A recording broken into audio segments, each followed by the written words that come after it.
Wapendwa watazamaji wa chaneli yetu ya Baraza la Maaskofu Katoliki Tanzania, napenda kuwaletea makala maalum juu ya maandishi, tafiti na mahojiano ya hayati Baba Askofu Bernardin Francis Mfumbusa ambayo yamesaidia sana katika tasnia ya mawasiliano.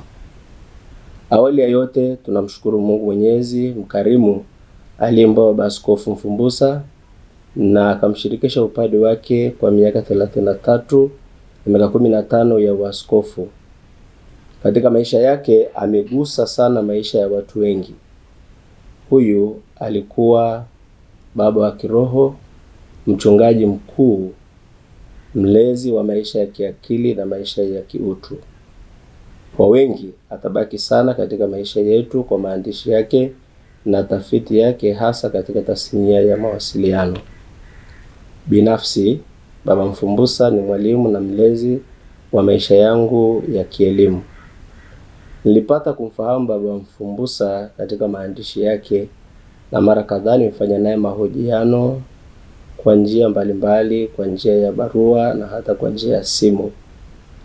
Hasa kwa vile nilipotumwa masomoni kujifunza juu ya mawasiliano, alikuwa msaada mkubwa sana katika maisha yangu ya shule.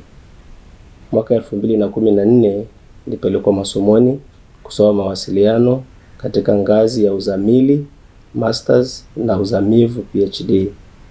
Katika kupata shahada hizo ni lazima kuandika au kufanya tafiti mbalimbali. Wakati nawaza nitaandika nini katika tafiti zangu, nilibahatika kukutana na maandishi au kusoma maandishi ya Baba Askofu Mfumbusa ambaye amekazia sana kwamba kanisa lazima litumie mitandao ya kisasa, teknolojia ya kisasa kwa ajili ya kuinjilisha. Na kwa maneno yake mwenyewe alisema hivi: to live in the information age is to be online. Hii ilibadilisha kabisa maisha yangu ya kielimu na kunipa namna mpya ya kufikiri namna gani tunaweza kutumia teknolojia ya kisasa katika kuinjilisha. Hivyo nikafanya utafiti zaidi kuhusu mitandao ya kijamii na matumizi ya teknolojia ya kisasa katika kuinjilisha na kushirikisha imani katika makundi mbalimbali ya waamini. Nimechota mengi sana kutoka kwake na nimetumia sana katika tafiti zangu zote mbili. Baadhi ya maandishi na tafiti alizofanya tazitaja tu baadhi chache kwa ajili ya kusaidia kuendelea kuzifikiria, kuzitafakari na kuzifanyia kuzijifunza zaidi. Ya kwanza ni Newsroom Ethics in Africa, Quest for Normative Framework, ambayo inapatikana katika African Journal Communication Research ya mwaka 2010. Pia kuna Journalism Education in Countries with Limited Media Freedom. Ya tatu, Chaos Will Never Have a Chance, Sharia Debates and Tolerance in Provincial Tanzanian Town, book chapter ambayo alifanya kwenye kitabu hicho kwenye chapter ya 11. Pia Seeds of Conflict, Religious Tension in Tanzania. Maandishi yake haya na tafiti zake na mahojiano yake ya hivi karibuni amekazia mambo yafuatayo. Moja, amesisitiza kwamba katika maisha ya kidijitali kuna fursa na changamoto. Fursa ni kutumia vyombo vya habari vya kisasa itusaidie kwa ajili ya kuinjilisha, kwa ajili ya kufundisha imani. Hizo ndio fursa. Changamoto, wakati vyombo hivi vinavyotumika bila utaratibu, bila kuzingatia maadili, pia vinaweza kuwa na madhara makubwa sana katika jamii yetu. Jambo la pili, amekazia sana matumizi ya akili unde, artificial intelligence, kwa Katoliki katika kueneza Injili. Ni nafasi ya kufundisha Injili katika nyakati zetu za kidijitali. Na hivyo anatualika, pamoja na mapungufu yake, lakini yapo mazuri mengi sana tunaweza tukayatumia katika artificial intelligence kwa ajili ya kuweza kuendeleza kufundisha imani. Namba tatu, amekazia sana na kuhamasisha kuwa wadau wa kufundisha katika kanisa mambo ya teknolojia mpya ya kisasa. na alikazia kwamba katika nyakati zetu ni lazima tujitahidi kuwa online. To exist is to be online.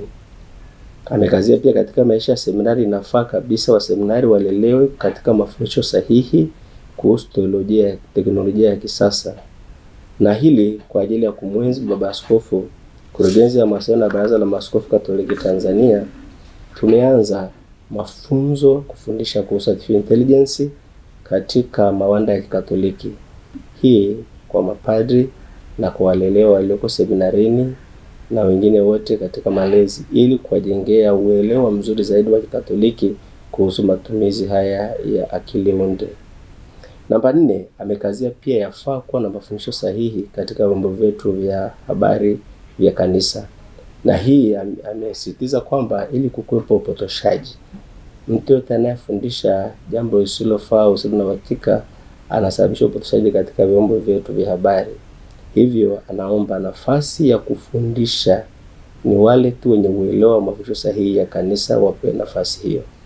Namba 5, anakazia amesema vyombo vya kisasa vya habari si uchaguzi tena, ni lazima tuvitumie katika maisha ya kanisa.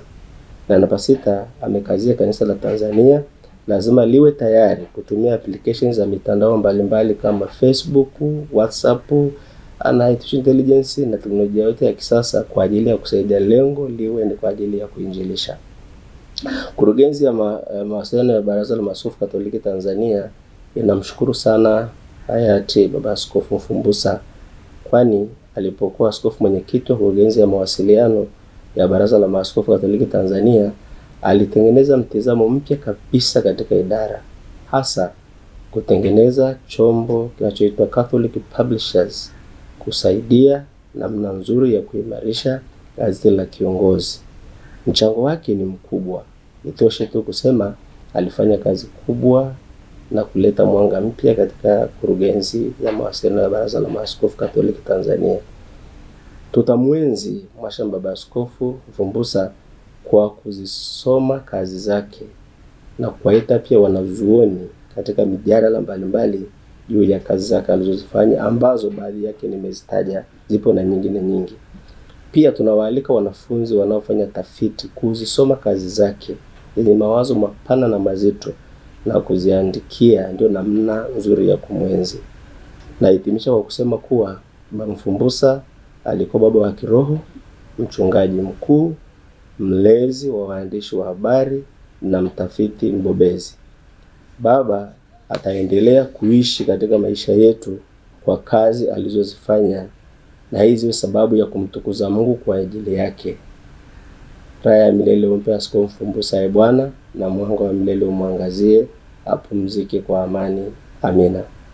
Makala hii maandaliwa na Padre Faustine Furaha, Kurugenzi ya Mawasiliano ya Baraza la Maaskofu Katoliki Tanzania. Asanteni kwa kunisikiliza.